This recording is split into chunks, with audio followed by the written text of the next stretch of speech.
Nous voici réunis pour cette deuxième table ronde. Je serai le maître des horloges parce que nous avons des contraintes d'heures pour, en particulier, un certain nombre d'entre nous, nous terminerons vraiment à 17 heures. Donc nous allons tenir les temps prévus dans le programme. Et la table ronde de cet après-midi, la première table ronde, essaiera de réfléchir autour des questions d'organisation des territoires ruraux et des pays dans un contexte législatif qui a beaucoup changé depuis une dizaine d'années. Vous avez, comme moi, entendu ce matin Gérard Larcher même estimer qu'il fallait ouvrir une pause dans le processus de réforme territoriale pour que les élus et les acteurs locaux puissent s'approprier et digérer en quelque sorte toutes ces évolutions. Et nous allons donc parler de cela avec Laurence Fortin, qui est vice-présidente du Conseil régional de Bretagne et qui préside la commission aménagement du territoire de l'Association des régions de France. Gérard Peltre, qui est à l'extrémité droite de cette table, président de l'association internationale RED, qui s'est déjà exprimé ce matin, qui parlera en particulier de la mise en perspective européenne de ces questions. Jean-Louis Chauzy, qui est vice-président des Césaires de France.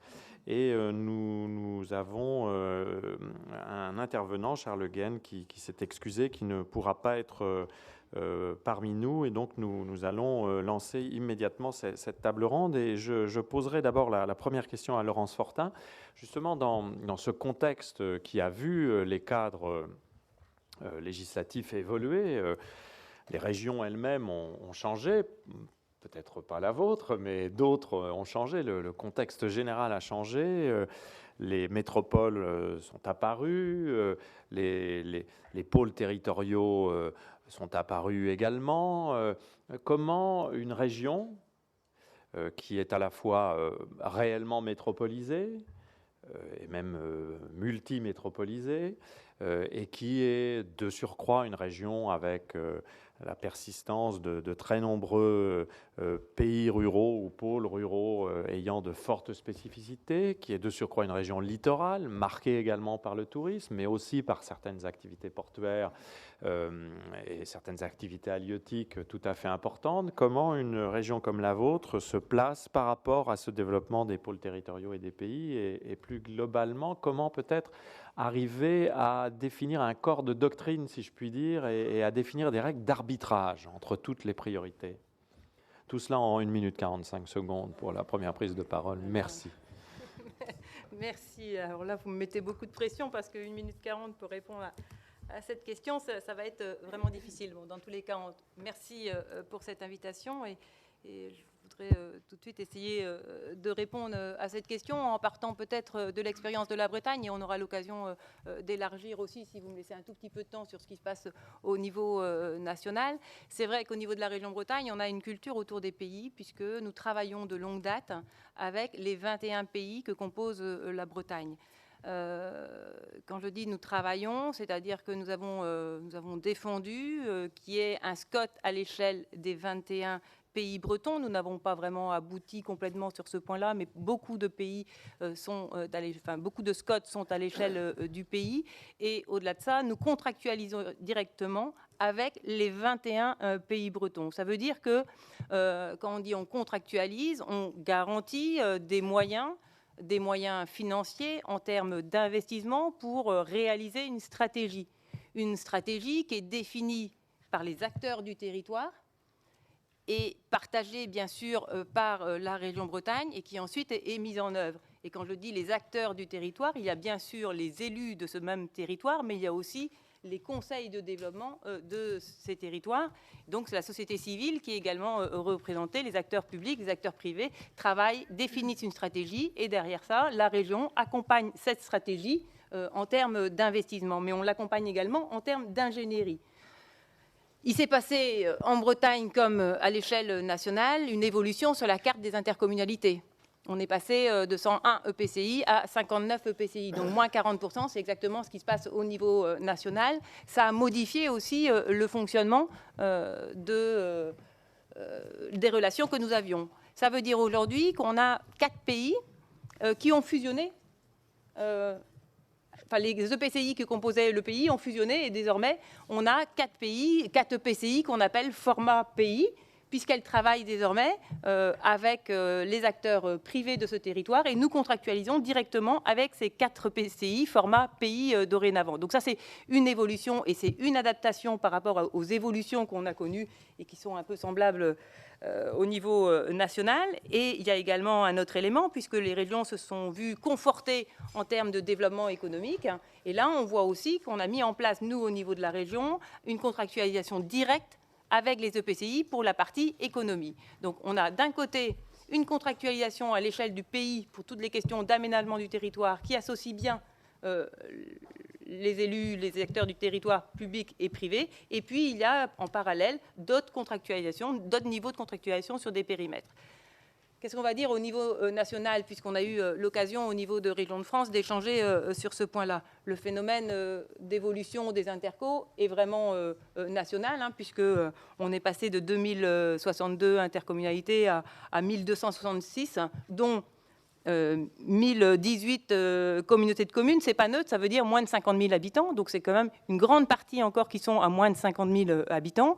Et on voit bien qu'au niveau des régions de France, nous avons des fonctionnements assez hétérogènes qui sont d'une part liés à des choix politiques et aussi à des histoires de travail qui étaient un peu différents. Donc on voit aujourd'hui que certains vont continuer à privilégier le travail avec les EPCI, enfin avec les pays, pardon, et d'autres vont aller directement avec les EPCI, quand certains même vont presque ouvrir à nouveau des guichets, comme on a pu exister à un certain moment. Donc on voit bien qu'en fonction des choix politiques, et avec les évolutions qu'il y a eu, et les grandes régions qui sont apparues, il y a des stratégies différentes, et j'ai presque envie de dire que c'est chaque territoire qui décide la stratégie qu'il met en œuvre. Ça, c'est quelque chose d'important. Ce qui me semble, moi, très important, c'est en tout cas de continuer à travailler à favoriser le dialogue entre les territoires pour pas qu'on ait un regroupement, un resserrement au niveau de l'interco uniquement. C'est-à-dire il faut vraiment que les échanges entre les élus se poursuivent entre les intercos et il faut également associer les acteurs privés de ces territoires. Ça a été dit ce matin, c'est important, mais en réalité, c'est quand même le grand atout des pays, c'est vraiment de faire dialoguer les habitants de ce territoire, les habitants et les élus de ce territoire, et il faut vraiment continuer à ce travail-là. On a testé à l'échelle de la Bretagne cette année une enveloppe qu'on appelle interterritorialité. Ça veut dire qu'on a bien vu que certains pays sont désormais à la format EPCI, comme on a dit, ces 4 territoires, et on a mis en place des nouvelles enveloppes interterritorialité pour justement faire de sorte à ce que ces EPCI puissent travailler avec l'EPCI voisine et mener ensemble des stratégies de développement, parce que ça, c'est important de toujours continuer à se travailler ce développement en concertation. À votre connaissance, combien de PCI à format pays existe-t-il dans les différentes régions? Est-ce que la région de France, vous avez fait la comptabilité ou pas encore? En tout cas, moi, je ne dispose pas de cette donnée. Je ne sais pas si l'expérience bretonne, avec les 21 pays et les 4 désormais pays, EPCI format pays, sont significatifs, ça je ne peux pas vous le dire. Et petite question aussi de curiosité personnelle, de géographe, est-ce que cette évolution de la carte des EPCI a été source de beaucoup de conflictualité en Bretagne, ou est-ce que ça s'est passé dans un climat apaisé par la bretonitude régionale? Alors là, il faut peut-être rentrer dans comment ça s'est passé à l'échelle de la Bretagne. Quand on dit qu'on est passé de 101 à 59, en réalité, il y a un département qui a réduit plus de moitié le nombre d'intercos. Donc là, c'est les Côtes d'Armor qui ont été particulièrement impactés, on va dire, par ces évolutions de la carte. Donc là, il y a eu vraiment des choses un peu compliquées parce que, inévitablement, il y a des habitudes de vie, des habitudes de travail qui ont été modifiées. Et tout ça est en construction actuellement. Les élus ont pris acte. Les conseils de développement sont désormais créés à l'échelle des EPCI également. Parfois, d'ailleurs, ça c'est un élément à l'échelle des pays. On a aussi mutualisé ces conseils de développement, toujours à l'échelle des pays. En tout cas, nous avons favorisé cette mutualisation à l'échelle des pays pour qu'un conseil de développement d'un EPCI puisse travailler également sur l'ensemble du territoire pour justement avoir cette vision globale. Donc tout ça va se mettre, on va dire pas tranquillement, mais va se mettre en œuvre progressivement. Merci beaucoup. Si l'on se déplace du côté des Césaires, Jean-Louis Chauzy, qui ne vient pas de Bretagne, vous allez le constater à l'accent, mais d'une région un peu plus méridionale, est-ce que on peut un peu vous poser la même question par rapport aux Césaires? C'est-à-dire comment les conseils ont-ils appréhendé ces innovations qui ont parfois été difficiles, on le sait, qui ont bousculé un certain nombre d'habitudes. Alors tous les Césaires ne sont pas exactement logés à la même enseigne. Certains avaient des pratiques de réflexion sur les projets de territoire qui n'étaient pas les mêmes que d'autres Césaires. Mais globalement, à la fois pour votre conseil et pour l'ensemble des conseils, comment se passe cette phase d'appropriation du nouveau cadre territorial? Vous l'avez bien compris, je dois parler d'abord pour le Césaire de Midi-Pyrénées, ce qui était ma première légitimité. Nous avions réussi à inscrire dans la durée, avec les élus, la politique des pays, que moi je portais par mon histoire personnelle, parce que je suis issu de la CFDT. J'ai créé avec le préfet de l'Aveyron de l'époque, qui s'appelle toujours Paul Bernard, le premier comité de bassin d'emploi de Casseville, pour gérer par anticipation l'effondrement de la sidérurgie. Ça n'a pas valu la Légion d'honneur, beaucoup d'ennuis, mais je ne regrette rien parce qu'il faut mieux anticiper que raconter des histoires. Ensuite, nous avions suivi la loi Charles Pasqua. C'était la loi qui a été déterminante parce que l'ancien député des Hautes-Alpes, qui s'appelle toujours Patrick Ollier, a porté le texte sur les pays dans la loi de février 1995. Nous avons fait vivre de suite et la loi Vonnet a prolongé en rendant obligatoire les conseils de développement des pays auprès des pays et territoires de projet, des agglomérations. Et j'ai arpenté le territoire régional pendant 2 ans, samedi compris, dans des salles des fêtes combles, y compris chez toi à Florence, cher Raymond Val, pour créer des conseils de développement auprès des pays et des communautés agglomérations. Nous avons créé en juillet 2004, dans l'amphi de l'école des Mythes d'Albi, qu'on avait rempli 500 personnes jusqu'à 17h, la première réunion de la conférence des conseils de développement des pays et des agglos, que nous avons fait vivre pendant 10 ans, en étant la tête de réseau des 30-32 conseils de développement des pays et des agglos, plus de conseils de développement de la métropole toulousaine, faisant l'interface avec la région, et obtenu du président Martin Malvy que la région signait un contrat avec un territoire, avec un pays, soit annexé pour avis formel, comme l'avis du Césaire sur le budget de la région, l'avis du conseil de développement sur la nature du contrat que la région signait avec ce territoire-là. On essaie aujourd'hui de faire reproduire ce même module. Et après, on a été touché par ce que n'avait pas vu arriver, hein, comme personne d'ailleurs, après les lois MAPTAM, NOTRe, la loi sur la délimitation des régions, qui nous ont fait mettre entre parenthèses ce que nous avions fait, parce que sinon, ce n'était pas tout à fait la même culture. Là, ce n'est pas une information que je vous donne, mais il n'y avait pas de territoire de projet organisé. C'était plus la tête du client, ou le client plus la tête et la couleur des yeux. Donc, on a remis en place la conférence des conseils de développement des pays, des agglos et des métropoles. Mais c'est un peu plus compliqué parce que, vous savez, s'il faut beaucoup de temps pour construire du partenariat conseil de développement, il en faut peu pour tout foutre en l'air, passez-moi l'expression. Et le fait qu'il y ait eu un vide de 10 ans sur ces questions-là a provoqué beaucoup de troubles, des déperditions d'énergie. J'ai l'impression de recommencer, Jean Maillet qui est là, de recommencer un peu à zéro, pas à zéro mais presque, la pédagogie du partenariat, et on ne veut pas aller rechercher des gens qui sont un peu lassés, parce qu'ils ont beaucoup donné bénévolement. On les a oubliés pendant 10 ans, il faut recommencer. Alors, il y a des exceptions, Raymond Val en fait partie, d'avoir pérennisé chez lui les bonnes pratiques. Mais ailleurs, ça s'est un peu étiolé.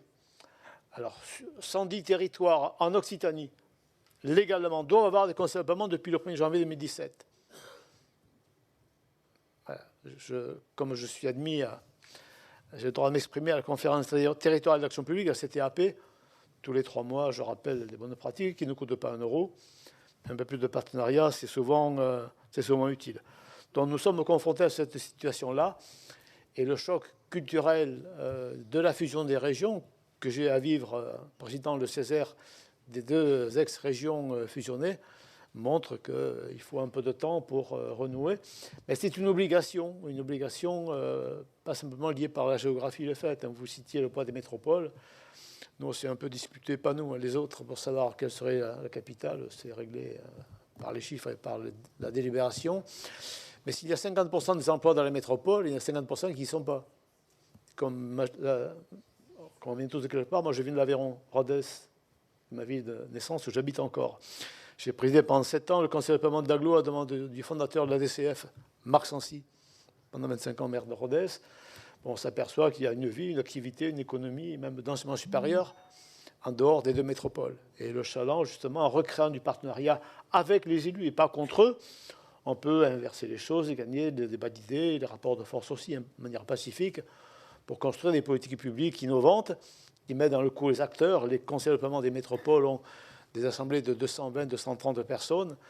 Alors, il faut savoir travailler ensemble, ce qui est parfois le plus compliqué. Et donc, le CES que je préside avait produit un rapport sur la décentralisation. La région pivot de la décentralisation avait beaucoup de partenariats. On a été divisé sur la question des départements. Périmètre à 8 départements, on pouvait en discuter. Une région à 13 départements. Voilà. Il y a une vie en dehors de la place du Capitole, la place de la Comédie à Montpellier. Ça veut dire qu'il faut aussi des lieux de proximité. Les départements, demain soir, je planche devant 200 acteurs en Ariège, milieu économique et élus, sur cette question-là. J'ai mis un peu d'eau dans mon vin. Je n'ai jamais été antidépartementaliste, même si je suis marqué par mes relations tumultueuses avec Jean Puech, qui demandait ma tête et moi la sienne. Donc voilà. Qui pensait que les pays étaient là pour tuer les départements. Je dis non, cher Jean Puech, c'est l'inverse. Voilà. Donc aujourd'hui, on a besoin un peu de tout le monde pour construire. Mais les partenariats sont d'autant plus importants à établir que ma région, ma nouvelle région, est devenue vice-champion de France pour le taux de chômage, vice-champion de France pour le taux de pauvreté. On ne sera pas trop nombreux pour résoudre les questions qui nous sont posées. Merci beaucoup. Nous reviendrons sur un certain nombre de points que vous avez évoqués dans cette première prise de parole, mais allons voir du côté de l'Europe. En tout cas, prenons une perspective un peu décentrée en même temps que provoquant un autre type de centration. Donc, Gérard Peltre, vous avez, en raison même de votre présence de l'association internationale que vous avez présentée ce matin, une capacité à observer aussi ce qui se passe en dehors de notre beau pays et aussi à réfléchir à la façon dont les enjeux propres au développement des espaces ruraux ou des espaces intermédiaires de ce que nous appelons, nous, les pays, comment ces enjeux sont pris en compte par les programmes européens. Donc, comment appréciez-vous justement cette évolution récente du cadre général des politiques territoriales françaises, de votre point de vue plus européen, si je puis dire? De mon point de vue plus européen, bien que très français aussi, puisque je suis français, d'abord, ce que je pourrais dire, c'est qu'on peut agir avec l'Europe. Ça, c'est la première des choses qu'il est important d'indiquer, parce que ce n'est pas ce qui est couramment répandu. On a l'impression que c'est un machin avec lequel on ne peut rien faire. C'est vrai que quand on découvre les orientations européennes au moment où elles sont dans la mise en œuvre, on ne peut plus faire grand-chose, sauf aux révisions à mi-parcours. Mais c'est maintenant que se construit l'après 2020, dans un contexte un peu particulier, avec le Brexit qui crée des incertitudes budgétaires et qui crée une nouvelle pratique où on décide de cadrer le budget, les sous, avant de vraiment réfléchir sur les politiques. Alors on vous dira que ça a toujours été comme ça. Moi, je peux vous assurer que ça n'a pas toujours été comme ça. Et qu'après, on régulait les orientations en fonction des sous. Là, on est dans quelque chose qui est un peu plus marketé, si je puis dire. Donc ça, c'est le premier élément. Le deuxième élément, c'est que l'Union européenne a beaucoup changé avec le traité de Lisbonne, où la charte des droits fondamentaux, on n'en parle jamais, a gagné un caractère juridique. Elle n'est pas dedans. Elle a gagné un caractère juridique. Je vous invite à la découvrir et voir comment on peut avancer sur croissance et emploi par la charte des droits fondamentaux. C'est tout à fait intéressant pour libérer l'innovation et l'intelligence. Autre élément qui paraît important, le traité de Lisbonne aussi, et la suite dans la mise en œuvre, a créé des démarches de codécision entre le Conseil la Commission européenne et le Parlement européen qui trouvent des possibilités d'ouverture importantes en termes politiques. Il faut qu'ils apprennent ça. Il faut qu'ils apprennent ça, parce qu'ils n'avaient pas ce genre de pratique. Donc voilà le contexte. Et puis ce qui veut dire aussi que les structures d'avis comme le Comité européen des régions et le Comité économique et social européen peuvent trouver, pour ce qui est le Comité économique et social européen comme le Césaire, un espace nouveau d'initiative, de proposition et de co-construction. Voilà quelques éléments qui sont importants. Donc, ruralité, environnement, développement. Donc, nous, on a créé en 1980. On est toujours parti du principe que si on voulait que ce qui nous revient de l'Europe et qui organise notre quotidien, y compris dans les politiques publiques, bien souvent, eh bien, si on veut que ce qui revient de l'Europe corresponde à ce qu'on veut, il vaut mieux l'inspirer. Et on a compris qu'il fallait connaître l'agenda et le calendrier. On peut travailler sur l'agenda, mais si on est hors les clous sur le calendrier, ça ne sert à rien, on dépense beaucoup d'énergie et les retours ne sont pas bons. Donc on travaille dans une démarche de prospective parce qu'on a compris depuis longtemps que la prospective sert à éclairer le présent. Mais si on n'a pas cette vision prospective, on n'éclaire jamais le présent. On le subit. Voilà, c'est aussi simple que ça. Donc voilà le premier élément. Ensuite, ce que je vais vous dire, c'est là où la France est attendue. On a des clichés, la France arrogante et compagnie, les Européens ne veulent pas de nous. Non, les Européens attendent la France.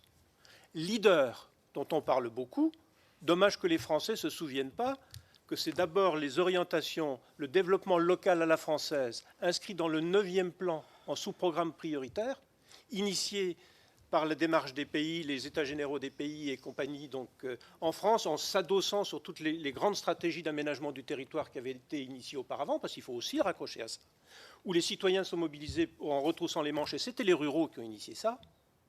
En 1984, moi j'étais le premier président, je n'ai pas été l'initiateur de ce mouvement, mais j'étais le premier président de l'association nationale. Un des initiateurs s'appelle Paul Houet, un breton, tiens, comme par hasard. Et Paul Houet, moi en 1977, c'est là où il m'a beaucoup aidé parce qu'il parlait de micro-régionalisation. Sacrément moderne, je suis obligé de lui rappeler, de temps à autre. Mais il a bâti des stratégies, il y a des écrits, des unités de recherche, il suffit de les retrouver. L'interrelation entre les territoires et la région. Je ne l'ai jamais entendu dire qu'il fallait tuer les départements. On est dans d'autres choses. Par contre, il faut organiser des coopérations intelligentes. Je retrouve tout ce que j'entends là.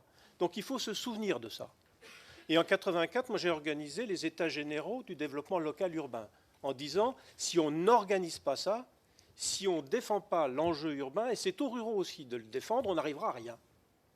Et c'est la raison pour laquelle RED, depuis le départ, a d'abord montré qu'il était indispensable de développer des coopérations intelligentes entre les territoires ruraux et les territoires urbains, et qu'on a fait inscrire dans le glossaire européen une définition sur la notion de pôle rural de développement. Et le pôle rural de développement ressemble étrangement, complètement, à un pays, ou un pôle d'équilibre territorial et rural. Et c'est cet exemple qu'on a porté au niveau européen pour le faire comprendre. Donc ce qui veut dire que ce qui revient, je fais court, parce que le temps nous manque, ce qui revient dans la période où on n'en a pas trop entendu parler, alors même que l'État a fait le job. La DATAR et le ministère de l'Agriculture sur la nouvelle période la période de programmation dans laquelle on est par anticipation, où il était demandé que les acteurs des territoires, que la société civile soit mobilisée dans la co-construction. Ce n'est pas par hasard. Celui qui a porté le cadre stratégique commun, allez le revisiter, je ne rentrerai pas dans le détail, il s'appelait Dirk Kanner. On a beaucoup travaillé ensemble. Il avait en main l'obligation de répondre à ce qui était dans le traité de Lisbonne, la cohésion territoriale, puisque ça a été rajouté. Et que la cohésion territoriale, qu'est-ce qu'on en fait? Parce que les Français ont amené le mot, mais ils n'ont pas fait le job pour aller à la définition. Donc eux, ils avaient la nécessité de le faire, ce job-là. Et ça a donné le cadre stratégique commun qui parle du développement territorial à intégrer, l'harmonisation des politiques. Bon, je ne vais pas plus loin dans le détail, mais parce qu'il y avait eu aussi la stratégie 2020, où il y a un volet inclusion. Tout le monde dit inclusion sociale. Ben non, il y a inclusion sociale et territoriale. Et l'interrelation entre les territoires est inscrite dans cette stratégie. Ça, c'est ce qui est sur la table. On était en train de travailler dessus au niveau des instances nationales quand la gestion des fonds européens a été attribuée aux régions, puis peu de temps après, la délimitation des régions, ce qui fait que, et puis les lois NOTRe et compagnie, donc tout ça a créé beaucoup de de discussions nécessaires, utiles. Je ne porte pas de jugement de valeur, sauf qu'on est passé à côté de cette capitalisation-là. Ce qui est sur la table aujourd'hui colle parfaitement à ce dont on parle aujourd'hui. Et il faut qu'on veille à ce que ça dure après. On n'a pas été totalement au rendez-vous en France, pas complètement absent, parce que les échanges se sont malgré tout faits. On la voit, des régions ont porté la discussion. Donc ça, c'est la réalité. Donc, on ne peut que construire avec l'Europe, et ce qui est sur la table aujourd'hui nous va bien dans l'intelligence des territoires qui ont su construire des politiques publiques avec l'État, avec les régions, avec les départements, bien souvent. Moi, je me souviens de tous les travaux qu'on a pu faire à l'Association des maires de France dans les différentes commissions, donc sur les territoires ruraux, mais aussi la Commission Europe, en travaillant sur les logiques de contrat et tous ces éléments-là. Là, il y a eu un énorme travail à faire. S'il existe encore des délégations de services publics avec une inscription dans le droit européen, c'est parce que l'Association des maires de France a fait le boulot. Et ça crée de la souplesse, de la simplicité par le bon bout, par la proposition, par ce qui nous va bien. Auparavant, on subissait tout ça. Donc on est dans cette période-là, avec en plus de ça le problème des migrations, le plan Juncker, l'investissement, toutes ces questions qui sont sur la table qu'il faut intégrer. Donc on a le devoir de prendre conscience que ça existe, qu'on est en train de construire le futur, donc il faut faire des propositions concrètes, que l'interdépendance entre les territoires, c'est une logique c'est une logique réelle, qui doit déboucher nécessairement sur des coopérations, mais pour coopérer, il faut que chacun se reconnaisse. Donc il faut arrêter à un moment donné de changer les mots pour faire la même chose. C'est pour ça qu'il faut revenir sur ce qui a été créé pour que les uns et les autres se reconnaissent en disant « Ok, c'est ça ». Ensuite, qu'on voit, comme ça a été dit ce matin, on fait une pause, mais on améliore à la marge ce qui est nécessairement amélioré. Pour que l'ensemble des acteurs des territoires, et en France en particulier, où on a eu des pratiques, des chartes de développement, tout un ensemble d'éléments qui sont exactement ce dont on parle. Il faut continuer les contractualisations. Les contrats de ruralité, il faut leur donner une ambition, j'allais dire, fédérative, importante, qui colle avec les enjeux européens et tous ces éléments-là. Moi, je ne fais pas de politique, je fais juste un constat, c'est sur la table, il faut le faire vivre. Et puis après, il faut se dire, bon, il faut réduire les dépenses. Mais un des moyens de les réduire, c'est de rendre tout le monde intelligent avec le souci de l'efficacité de ces dépenses. Sans ça, on ne va pas y arriver. Voilà, donc c'est en ce moment, au niveau européen, c'est l'écoute. Le travail qu'on fait, c'est un travail de chien de berger pour que l'ensemble des acteurs européens dont j'ai parlé tout à l'heure travaillent ensemble et mettent les avis qui soient en cohérence. Et ça fonctionne plutôt bien. Je n'ai pas dit que le résultat qui allait venir sera merveilleux. Il faut qu'on continue à le co-construire. Merci. Il y a une question qu'on pourrait poser, mais à tout le monde, aux trois intervenants de la table ronde, à ceux qui interviendront ensuite, à l'ensemble des personnes présentes dans la salle. J'ai évoqué ce matin le corpus de la DATAR des années 80. Vous évoquez à juste raison toutes les théories, pratiques et expérimentations du développement local qui ont quand même été d'une richesse inouïe dans les années 70-80. On peut se demander pourquoi et comment, la question a déjà été évoquée ce matin, pendant une quinzaine ou une vingtaine d'années, tout s'était passé comme si on avait oublié ce corpus d'expérience et de connaissances et d'expérimentation. Sans doute faut-il trouver une réponse du côté d'une conception un peu restrictive, étroite de la métropolisation ou du développement économique lié à la mondialisation et à la globalisation économique. En tout cas, il y a quelque chose qui est un peu énigmatique, y compris pour un universitaire enseignant à des générations d'étudiants ces choses-là, de se demander pourquoi ce capital de connaissances et d'expérience a disparu. En tout cas, est passé un peu au second plan. Et je pense que cette question est d'autant plus importante que vous nous avez bien dit que 10 ans d'interruption créaient une démobilisation presque durable, en tout cas créer une situation difficile à faire réévoluer. C'est-à-dire qu'on allait très vite pour perdre justement les habitudes, parfois la volonté ou la capacité d'agir. Et ça me paraît une question qui nous concerne tous pour essayer de faire vivre ces politiques territoriales un peu nouvelles auxquelles nous inspirons. Peut-être faut-il d'abord commencer par nous réapproprier notre propre patrimoine intellectuel, notre propre patrimoine scientifique, notre propre patrimoine d'expérience. Enfin, en tout cas, c'est une remarque que je fais incidemment, comme ça, mais réagissez, je vous en prie. Dans la décennie qui, pour moi, est une décennie noire, il faut ajouter aussi l'introduction de la technologie de communication, Internet, les réseaux sociaux. Donc ça nous a aussi un peu dépassé. Et certaines collectivités l'ont utilisé un peu aussi contre les acteurs économiques et sociaux, en disant on passe par-dessus eux, puisqu'ils nous dérangent parfois par leurs avis, on s'adresse directement. Et beaucoup d'exécutifs ont pratiqué soit les sondages participatifs, ou les référendums citoyens, ou bien la démocratie directe avec Internet. Et quand je regarde, moi, le contrat de gouvernance de l'Occitanie, l'accord politique avec les Verts, pour ne pas les nommer, c'est codifié. Il est prévu de financer des contre-études contre les élus qui font un choix, un lac collinaire ici, un aménagement ailleurs. Eh bien, une petite équipe à la région peut décider de financer un contre-projet alternatif pour voir si ça ne peut pas. Alors, moi, je ne pense pas que c'est un progrès, je pense que c'est un recul démocratique. Parce que quand on est élu pour faire avec un programme, on est élu pour faire. Voilà, et pas pour renoncer, reculer, dépenser l'argent public. Voilà.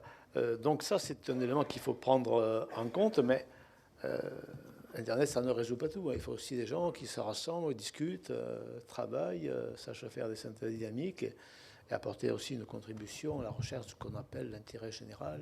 Alors justement, national. Peut-être pour prolonger, et ensuite je repasserai la parole à Laurence Fortin, mais comment, dans le cadre du nouveau périmètre du Césaire, envisagez-vous le dialogue avec les conseils de développement, c'est-à-dire quelle modalité de travail avez-vous mis en place? Je vais vous résumer la réunion qu'on a tenue avec eux. Il y avait une cinquantaine de personnes, 30 structures présentes. D'abord, une grande hétérogénéité de situation entre les CODEF des métropoles qui ont autant de participants, autant d'individus qui représentent, hélas, pas assez le monde économique, social ou environnemental.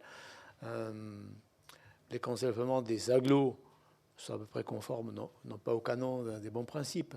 Mais après, il y a des situations qu'il faut regarder sans aucun mépris, où il y a à la fois des élus dans un même collège, des chefs d'entreprise, des ONG. Je prends l'exemple, le pays du Pic Saint-Loup. Ce n'est pas simplement pour faire la promotion du vignoble, qui est très bon au passage. Mais c'était pour voir comment organiser le circuit court, le marché de proximité, en faisant en sorte que tout le monde n'aille pas à Montpellier, mais que les Montpelliérains aille aussi dans la banlieue, c'est 30 km, en plus c'est très joli, pour acheter les produits. Donc c'était abordé ce matin, la réhabilitation de l'agriculture, le moment d'alimentation, les circuits courts, c'est vous qui l'avez dit je crois, dans votre intervention. Voilà. Donc il faut travailler sur la diversité, et nous on a identifié avec des thèmes, les thèmes de beaucoup de régions, mais notamment l'Occitanie, c'est une région dont le premier employeur, c'est pas Airbus, c'est l'Agri, l'Agro, 171 000 emplois. Airbus, c'est 100 000, on en est fiers, mais il n'y a pas que ça. Donc, c'est privilégier le foncier, c'est l'accès à la ressource en eau, y compris l'eau potable. C'est la transition écologique, parce que les dégâts des eaux, c'est 30 morts tous les 2 ans en Occitanie. C'est pas simplement la télévision chez les autres. Voilà, c'est les circuits de proximité, c'est la bataille sur comment faire reculer les déserts médicaux. On a produit un avis de grande qualité qu'il nous faut. Beaucoup d'invitations d'élus ruraux, mais aussi d'élus métropolitains. Toulouse signe demain un contrat avec l'ARS sur les déserts médicaux de la métropole toulousaine. Ça ressemble d'ailleurs au quartier difficile, où il vaut mieux rentrer avec des casques, donc bien accompagnés, voilà, pour exercer sa mission. Donc c'est sur des propositions à la carte qu'on pense pouvoir réussir à généraliser le retour des conseils de développement. Je vois que beaucoup d'élus nous demandent de venir les aider dans telle ou telle vallée, telle ou telle ville moyenne pour refaire revivre les conseils de développement, parce que les élus ont besoin aussi de points d'appui, puisque dès que vous avez un projet, c'est les pancartes qui sortent. Je vois l'Occitanie, on est champion de France ou pas loin sur l'éolien. J'ai dû recevoir un collectif de 34 associations contre l'éolien, qui étaient aussi des écolos. Là, ils sont contre les transformateurs. C'est-à-dire ceux qui veulent l'éolien en Aveyron, vous savez, monsieur le préfet, ce que ça veut dire. Beaucoup d'éoliens. Mais le même comité se transforme Après, un comité anti-transformateur. Et on fait comment? Heureusement qu'on a encore des grands barrages, le nucléaire, pour pouvoir fournir l'énergie. Donc on doit aussi, ces lieux de discussion sont des lieux aussi, doivent être des lieux de résolution des problèmes. Avec un peu de courage, on peut y arriver et offrir des ports de sortie, qui à Enedis, qui à EDF, qui au préfet, aux élus qui ont besoin aussi de points d'appui dans leurs décisions publiques. Reprenons peut-être cette idée de point d'appui. Laurence Fortin, vous avez dit tout à l'heure qu'en Bretagne, mais la chose est sans doute généralisable à d'autres régions, chaque territoire définit un peu sa stratégie pertinente. J'ai un peu dit la même chose ce matin, et que parallèlement, vous tentiez de faire en sorte qu'il n'y ait pas de resserrement sur la seule intercommunalité, c'est-à-dire que les intercos, les EPCI puissent dialoguer entre eux.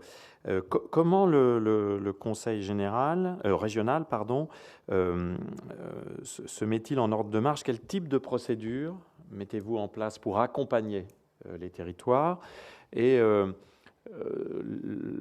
l'intervention précédente montre aussi que beaucoup de pôles territoriaux, de pays, voire d'intercommunalités, ont besoin d'été, enfin ont besoin de soutènement, ont besoin d'outillage, ont besoin de capacités d'ingénierie, de réflexion, de construction de projets. Comment faites-vous pour accompagner les territoires, mais j'allais dire là presque concrètement, quelles sont les procédures que vous mettez en place? Oui, c'est aussi important de savoir concrètement, on avance sur ce point-là. Quand on dit qu'on fait confiance, qu'on travaille avec les pays et qu'on contractualise avec les pays, ça veut dire, en quelques mots, j'ai envie de simplifier, c'est qu'on fait confiance au territoire.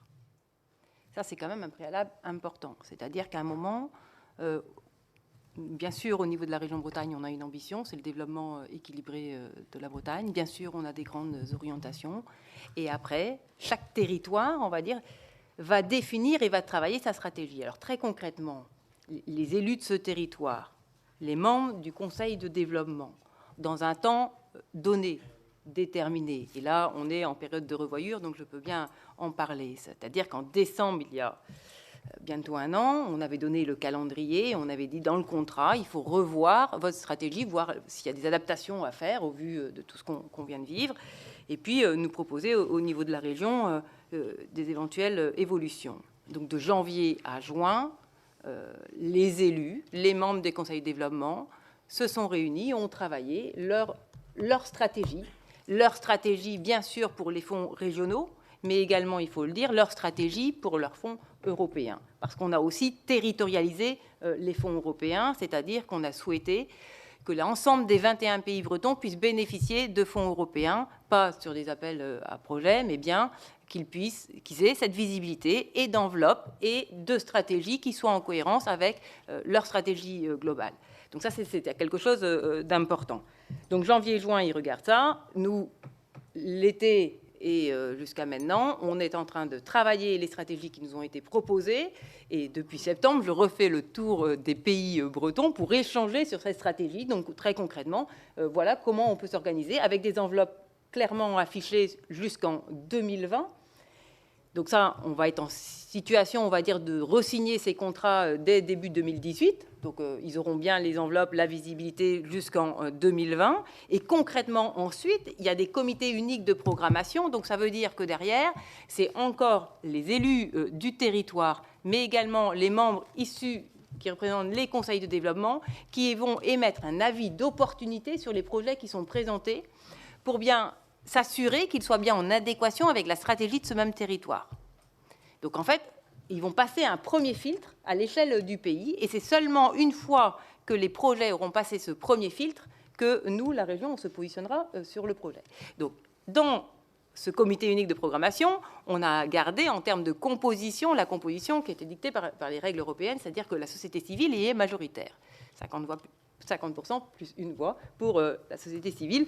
Je peux vous assurer qu'au moment de la mise en œuvre, ça a créé quelques réactions par les élus locaux, mais aujourd'hui, c'est quelque chose qui est vraiment bien approprié et qui fonctionne bien. Mais c'est aussi cette stratégie avec les conseils de développement. Et quand on dit effectivement, il y a l'enveloppe qui garantit, il y a la stratégie, il y a l'organisation territoriale avec les comités uniques de programmation qui nous permettent de voir les fonds régionaux, les fonds européens, mais il faut savoir que l'État est également présent pour les fonds d'État dans ces comités uniques de programmation, que même les conseils des départements viennent de plus en plus également dans ce type de réunion et disent eux-mêmes comment ils accompagnent les projets. Donc ça devient des vrais lieux de concertation sur le territoire. Par ailleurs, la région accompagne l'ingénierie. On accompagne l'ingénierie à 2 niveaux. On l'accompagne au niveau des conseils de développement, parce qu'effectivement, on peut souhaiter avoir une couverture des conseils de développement que nous avons, nous, à l'échelle de la Bretagne. Et aujourd'hui, les conseils de développement sont... il en reste 1 ou 2 qui ne sont peut-être pas encore en ordre de bataille de par les évolutions qu'il y a pu y avoir. Mais globalement, l'ensemble de la Bretagne est couverte en conseils de développement, mais ils sont aussi accompagnés financièrement en ingénierie. Les conseils de développement, et le pays est également accompagné en termes d'ingénierie. Et tout ça, on l'accompagne avec une péréquation sur les territoires selon la richesse, on va dire, des territoires. Donc il y a des fluctuations des enveloppes qui sont variables, en tout cas en fonction des richesses du territoire, considérant à un moment ou l'autre qu'il y a des territoires qui sont plus en difficulté, il faut que nous, Région Bretagne, on les accompagne plus financièrement. Il n'y a pas une incitation par la région, éventuellement, pas systématique, mais à la mutualisation de certaines ingénieries ou à des mutualisations de capacités, de diagnostic ou entre... Alors, l'ingénierie, effectivement, on l'accompagne, mais on l'accompagne à l'échelle du pays. Et on ne le fait pas à l'échelle de l'EPCI.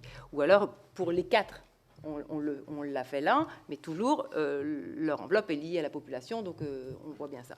Les conseils de développement, on a incité à la mutualisation à l'échelle du pays, c'est ce que je disais tout à l'heure, et quand les quelques pays ont choisi d'avoir chacun individuellement, au sein, s'ils composaient, admettons, 3 EPCI, s'ils avaient décidé d'avoir 3 conseils de développement pour couvrir le territoire, nous, notre abondement, on va dire, il n'a pas été multiplié par 3, il est divisé par 3, tout simplement. Donc ça, c'est quelque chose qui est important, parce que dans l'esprit, pour nous, la région, c'est bien un projet sur un territoire, il y a un projet, une planification, une programmation, il y a un pays et il y a un conseil de développement. Et c'est avec ça qu'on accompagne et qu'on a le contrat.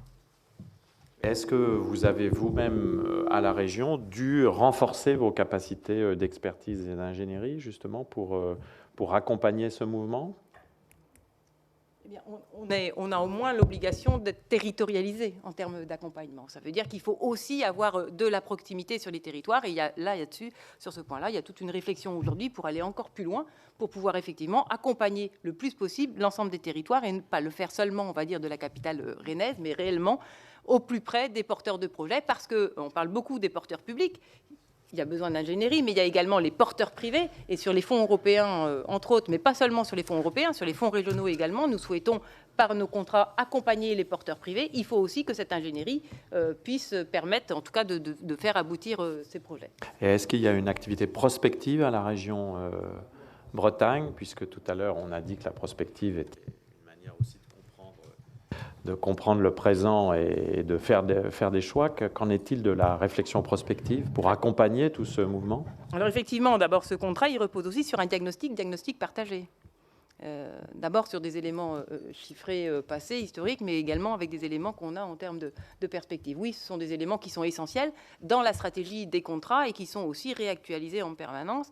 On essaye par ailleurs de créer un observatoire des territoires en mutualisant l'ensemble des données que nous avons à l'échelle de la Bretagne, puisqu'on est nombreux à avoir des données et ils ne sont pas toujours très disponibles pour finalement les porteurs de projets, et c'est pourtant ça bien l'objectif, c'est donner cette efficacité. Donc c'est quelque chose sur lequel on travaille également. Merci de ces précisions. Je vous ai poussé un peu à présenter ça en détail, puisqu'il faut que cet après-midi, vous puissiez avoir des exemples significatifs d'organisation qui puissent vous faire penser à votre propre cas. Mais revenons à Gérard Peltre et à ce que vous nous avez expliqué tout à l'heure. Justement, du point de vue de votre association, vous avez parlé tout à l'heure de prospective, d'anticipation, de dialogue avec les structures européennes.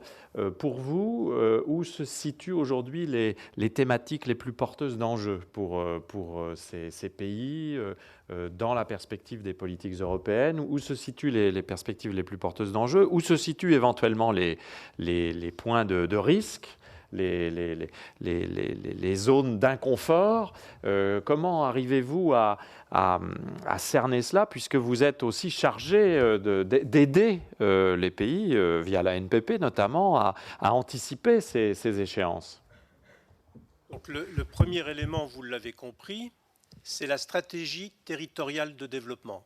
Ce qui est sur la table aujourd'hui, c'est le développement local préconisé par l'Union européenne, c'est le développement local mené par les acteurs locaux.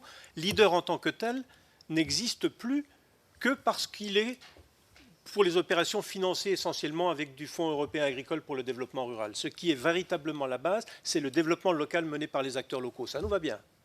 Et ce développement local nécessite la concertation, la co-construction dont on parlait tout à l'heure, parce que dans la vraie vie, c'est comme ça que ça se passe de toute manière. Tous les projets, c'est comme ça qu'ils se construisent. Donc autant le faire dès le départ. Ensuite, l'autre élément, c'est le partenariat public-privé. Et là, on a des marges de progression. Ça se réfléchit au niveau de l'Union européenne. Ça serait bien que la France amène des propositions très concrètes par rapport à ça, qui sachent aller aussi sur le fait que les contributions nationales doivent pouvoir aussi être des contributions privées. Parce qu'au jour d'aujourd'hui, les financements européens, ils sont calqués sur les financements, sur les aides publiques. Or, dans l'éco-construction avec des partenaires privés, si l'argent privé est considéré comme une contrepartie nationale, ça marche. Ça a déjà été le cas avec Leader. Sur 10%, 5%, 10%. Donc, il faut repartir dans ces logiques-là. Premier élément. Donc, la stratégie territoriale de développement, l'approche contractuelle est essentielle parce qu'il faut de la visibilité sur les financements nationaux pour pouvoir accéder au financement européen. Et diriez-vous que cet engagement des acteurs privés reste perfectible? Bien entendu. Il faut qu'on arrive à la maturité de tout ça. On n'est pas sur des cadres obligés, compliqués. On avance au jour d'aujourd'hui par ces approches-là. Il faut qu'on en simplifie la compréhension dans les territoires, dans les cadres réglementaires nationaux et compagnie, pour que ça soit beaucoup plus souple, mais la contractualisation facilitera ça. Ça, c'est le premier élément. Le deuxième élément qui est déterminant, puisqu'on est bien là aussi rural, dans la perspective de l'interdépendance et de la coopération entre les territoires. Il existe au niveau européen un agenda urbain européen. D'aucuns vous diront qu'il intègre le rural. Vous m'avez entendu dire tout à l'heure qu'il faut nommer les choses si on veut libérer les énergies. Donc on défend le principe d'un agenda rural européen. Et agenda, ce n'est pas programme. C'est orientation stratégique et les moyens. Donc si on veut le négocier, il faut que ça soit inscrit dans la matrice à un moment ou à un autre. La commission Urban, l'intergroupe Urban du Parlement européen, est un de nos meilleurs alliés aujourd'hui. C'est eux qui avaient porté, à la demande de la DG Régio, sur décision du Parlement européen, l'expérimentation Rurban, interrelation rural-urbain, qui vit bien mieux aux États-Unis en ce moment qu'en Europe. Parce que c'est l'OCDE qui a porté l'idée, l'a transporté l'idée dans tout un ensemble d'autres pays au niveau mondial. Donc voilà des éléments. Et ça passe toujours par la stratégie, par l'identification des territoires, de leur apport, la reconnaissance que tous les territoires ont une intelligence sur un pied d'égalité à échanger. Ensuite, ça donne accès à tous les dispositifs de financement. Aujourd'hui, ce que les uns et les autres savent peu, c'est que tous les dispositifs d'innovation, Partenariat européen pour l'innovation en agriculture et foresterie, Horizon 2020, tous ces éléments-là aujourd'hui, il est prévu qu'ils s'intègrent comme étant autant d'éléments dans la boîte à outils pour financer le développement des territoires. Donc il faut sortir du cloisonnement des approches. Bien entendu, il faut le gérer de manière parfois cloisonnée. Mais ça, c'est un élément qui est perfectible et il est urgent de le faire. Et la France a énormément de choses à apporter en la matière. Les pays de l'Est sont demandeurs, mais pas que. Bon, ça, on n'a pas le temps de le dire, mais je vous montrerai comment on construit avec l'ensemble des personnes sur ces lignes d'intérêt. Ensuite, dans ces aspects des choses, eh bien, il paraît aussi déterminant de rappeler que les outils Interreg de coopération transfrontalière, mais aussi transnationale, ces outils-là sont aussi des outils, si on les intègre dans les stratégies territoriales, qui sont des moyens de cofinancement, mais aussi d'organisation des coopérations à différents niveaux. Et que dans ce contexte-là, je vous rappellerai, si on a des stratégies qui sont des vrais projets d'entreprise pour le développement des territoires, on peut cofinancer l'ingénierie, dès l'instant qu'on a une bonne individualisation, une bonne capacité d'affecter le temps de l'ingénierie dans les différents programmes, on peut cofinancer l'ingénierie des territoires avec l'ensemble de ces programmes. Interreg, ça finance du fonctionnement comme de l'investissement. Et sur des programmes à 3 ans, il n'y a pas que Leader, il y a énormément de dispositifs. Et les partenariats aussi pour l'innovation. Je m'arrêterai là. Oui, on n'a pas vocation à épuiser tous les sujets. Nous ne sommes qu'à la première conférence nationale des pôles territoriaux. Il faut laisser un programme pour les autres conférences. Et nous avons maintenant une petite période de questions.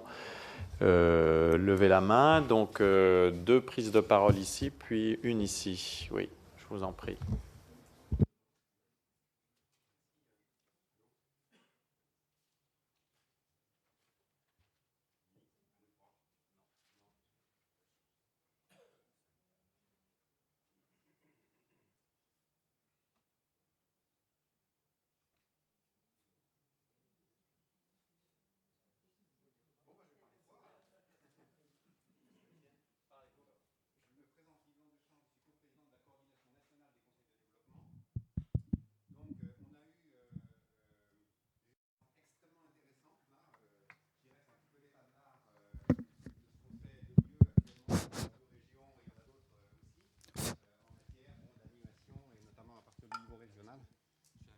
Allô ? Oui, très bien.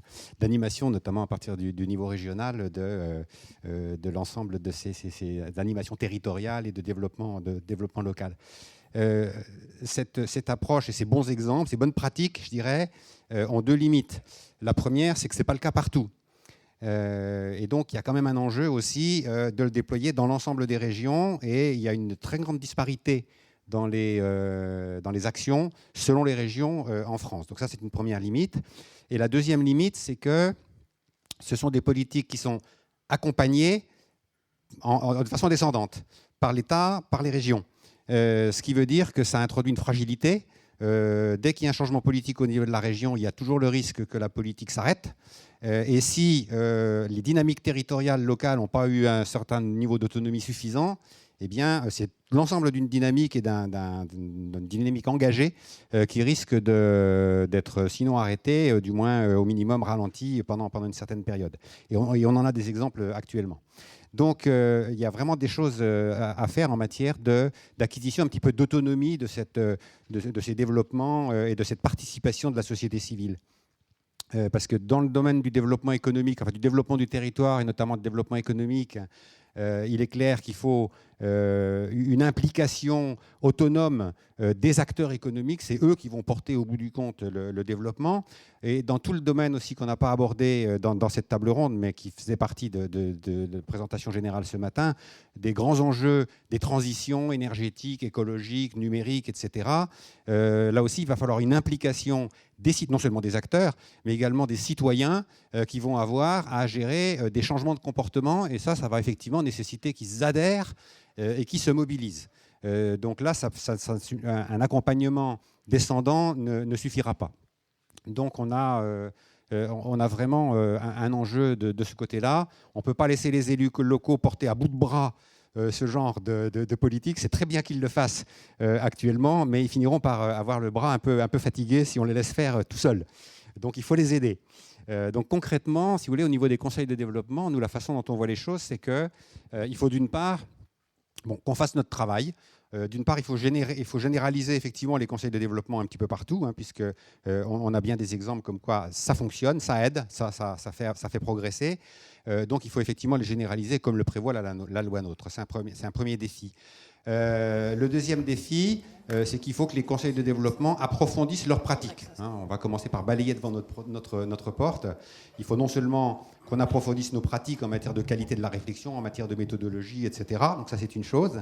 Il faut aussi que les conseils de développement aient non seulement la capacité de participer à la réflexion, de faire des propositions, mais aussi d'être un peu autonome en matière d'animation du débat territorial, de prendre des initiatives dans ce domaine-là, et de participer à l'éducation, à la citoyenneté. Comme le disait Michel Lusseau, enfin, il ne le disait pas comme ça, mais je le traduis. On ne naît pas citoyen, on le devient. On le devient par un apprentissage, par un effort, par un souci de l'intérêt général et par une balance équilibrée entre son intérêt particulier et l'intérêt général dans les choix que l'on fait. Donc voilà pour les conseils de développement. Mais au-delà de ça, il y a aussi de la part des élus probablement à acquérir aussi un supplément d'expérience en matière de management de l'intelligence collective. Hein, la capacité effectivement à laisser l'initiative, il y a des choses comme ça à faire qui sont des choses sur lesquelles effectivement il faudrait qu'on travaille ensemble d'ailleurs avec les élus. Et puis au-delà de ça, si vous voulez, l'horizon un petit peu, ça serait d'avoir véritablement localement ce que j'appellerais des écosystèmes de la participation et du développement local, où on a une égale capacité d'initiative et une forte mobilisation de la part de tous les acteurs publics, les grands opérateurs qui travaillent déjà avec les acteurs publics, la société civile organisée, les citoyens et leurs associations de citoyens, etc. Donc mettre en place effectivement une mise en réseau active avec un horizon de développement. Voilà un petit peu un petit peu la perspective dans laquelle la coordination nationale des conseils de développement essaye un petit peu de faire progresser les choses et d'engager les mouvements. Merci. C'était moins une question, donc une présentation, une explication, mais certaines personnes à la table ronde pourraient vouloir commenter. Je vous sens bouillir d'envie de commenter. Non, mais peut-être effectivement quelques mots.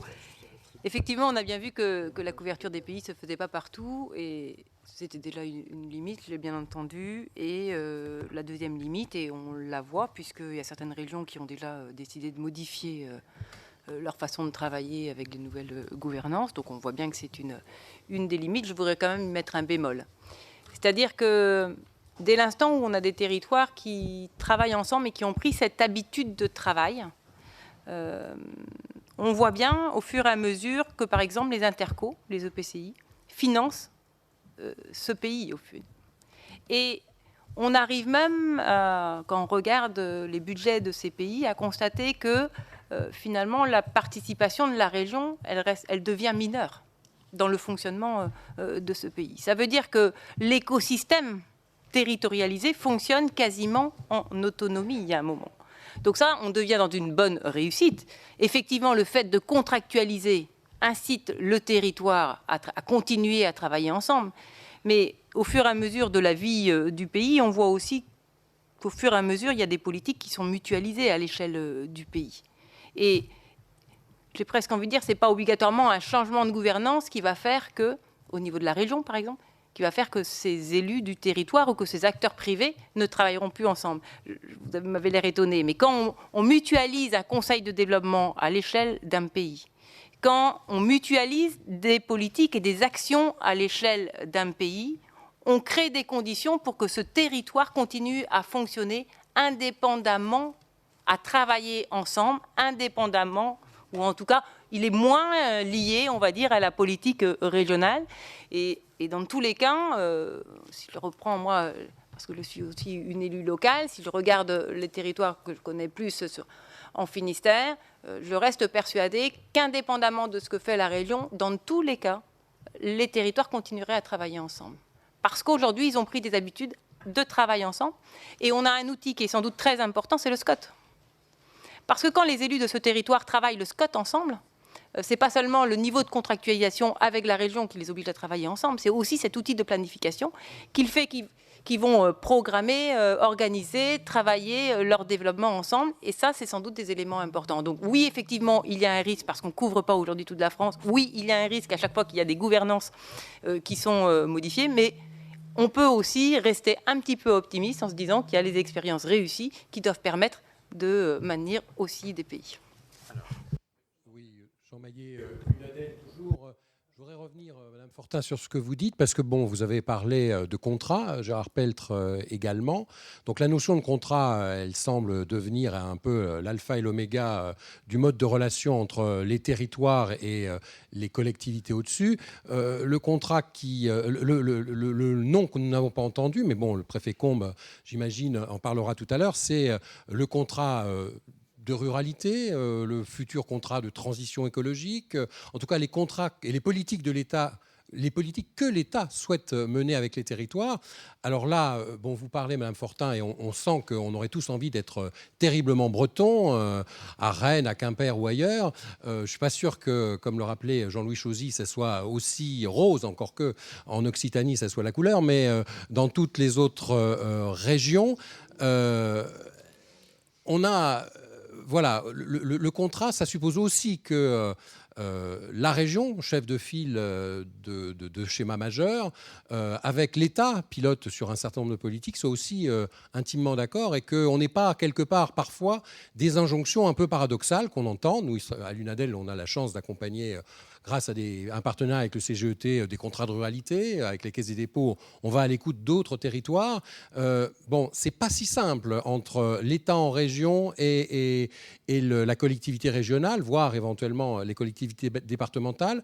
Est-ce que vous imaginez un mode de fonctionnement qui soit un peu magique, qui permettrait effectivement aux territoires infra d'être à l'aise pour travailler cette notion de contrat sans trop d'injonctions paradoxales d'un côté ou d'un autre? Laurence Fortin, êtes-vous magicienne ou Jean-Louis Chauzy? Enfin, répondez, chacun. Je ne suis pas magicienne, alors peut-être qu'a priori à côté... Moi, je réponds sur ce que je connais. J'ai présidé un conseil d'appellement d'agglomération du Grand Rodez, qui est devenu le conseil d'appellement du Pays ruténois. J'ai toujours fait en sorte qu'on reste dans notre cours et on ne soit pas considéré comme l'alternative aux élus, un choc frontal avec l'État. Parfois, on nous le demandait, j'ai dit, tirez-le vous-même, ne vous trompez pas. Bon, ce qu'il faut, c'est que chacun reste dans sa cour, dans sa division, ce qui permet les partenariats. L'expérience que tu portes, Raymond, le prouve. Si le conservement a une pérennité, bon, c'est sûrement dû à une volonté politique assez ferme, mais parce que aussi les gens s'y retrouvent. Et aujourd'hui, vu la complexité des problèmes, je pense que ça mérite un peu. Je suis issu d'un coin où il a fallu 11 ans et un mort pour s'interroger sur les réserves d'eau. Les élus me disent aujourd'hui, tu ne peux pas nous aider à faire partager un projet. Maintenant, on va appeler ça un projet de territoire. Mais c'est quand même un peu hallucinant d'en arriver là. Et donc aujourd'hui, il faut, et c'est ma réponse sur le côté descendant. Moi, ce que je descends, c'est les kilomètres pour faire. Mais nous, on souhaite donner des outils au Conseil de développement et partager de l'expertise. Quand on fait un rapport sur le foncier, les réserves d'eau en Occitanie, croyez-moi, ça intéresse tout le monde, parce qu'on sort de 20 ans, on a 20 ans, 25 ans de retard sur ces questions-là. Surtout quand on a l'eau. Quand on ne l'a pas, c'est dur. Nous, on a la Massif central, les Pyrénées et le Rhône, et on a 25 ans de retard en tiers de réserve d'eau. Donc, c'est plutôt partager les expériences, amener la valeur ajoutée. Après, par contre, être motivé pour gagner les arbitrages auprès de l'État et de la région. Voilà, c'est à ce à quoi on doit servir. Et moi, j'ai une expérience assez forte sur ces questions-là, parce que c'est un peu ma culture et ce qui m'a aidé à me construire. Je n'ai pas d'expérience de conseil de développement qui se sont pris pour les élus ou l'État bis. Jamais. C'est plutôt faire ensemble, faire le mieux possible, respecter, écouter, avoir les moyens de l'ingénierie. J'ai beaucoup appris auprès de quelqu'un qui était un voisin, Jean-François Poncet. Il animait à Cork, ça rajeunit à Bruxelles, une conférence sur la ruralité. Moi, je portais les témoignages de Nora Véron, ce pays miracle qui s'appelle l'Aïol, l'Aubrac. Il y a presque plus d'emplois je ne sais pas que de vaches de l'Aubrac, non. Mais entre le couteau l'Aïol, 200 emplois, l'hôtellerie, 300 emplois, le fromage et l'aligot qui est merveilleux et qu'on exporte partout, voilà, c'est 300-400 emplois dans un canton. Ça a été inventé par le territoire. Ben, c'est le territoire, c'est les hommes, jugés par tous les géographes, excusez-moi pour eux, complètement en perdition. C'est 2 ou 3 hommes qui ont dit, mais retour au produit, au local, à l'histoire, la traçabilité, la valeur ajoutée. Voilà, donc il n'y a pas de pays sans solution. Oui, je vous en prie.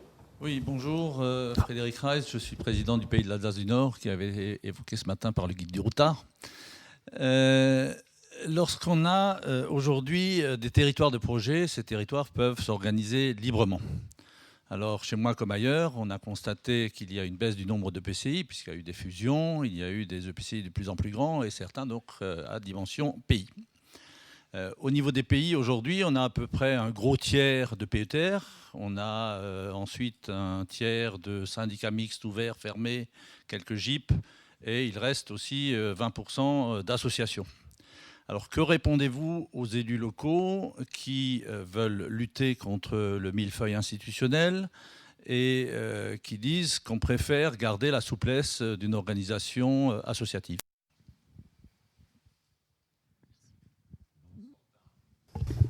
Alors, sur ce point-là, on laisse finalement les territoires, une fois encore, décider. C'est-à-dire qu'on ne leur demande pas, on ne leur dit pas sous quelle forme ils doivent s'organiser. Par contre, il nous faut effectivement, à l'échelle d'un territoire qui était historiquement le pays, qui reste pour nous la géographie du pays, il nous faut le projet. Et les organisations derrière, que ce soit un GIP, que ce soit une association, et dès l'instant où elles sont sur ce périmètre, pour nous, ça nous va bien. Donc c'est vraiment, on n'est pas sur le mode de structure qui le fait. On a également ce genre d'évolution aussi sur le territoire breton, mais on contractualise toujours à cette échelle du pays, tout simplement. Donc nous, c'est l'échelle qui compte, c'est pas obligatoirement le support. Gérard Peltre. Oui, donc moi je vais répondre à la question qui était posée déjà pour réaffirmer qu'au niveau de l'Union européenne, et ça ne va pas changer, ça risque de se renforcer. C'est incertain au niveau des sous, mais le développement local mené par les acteurs locaux, ce n'est pas quelque chose qu'il est prévu de supprimer au niveau des orientations européennes, bien au contraire. Et je vous rappelle qu'il est calqué, la réflexion, sur les pratiques françaises, notamment, qui portent ces éléments-là. À Corque 2 est sortie l'idée du rural proofing. C'est faire en sorte, vérifier, évaluer dans toutes les politiques européennes, en quoi, puisqu'on est bien dans une réunion, on parle des pôles d'équilibre territoriaux et ruraux. Hein, on n'est pas que dans du généraliste. Donc on est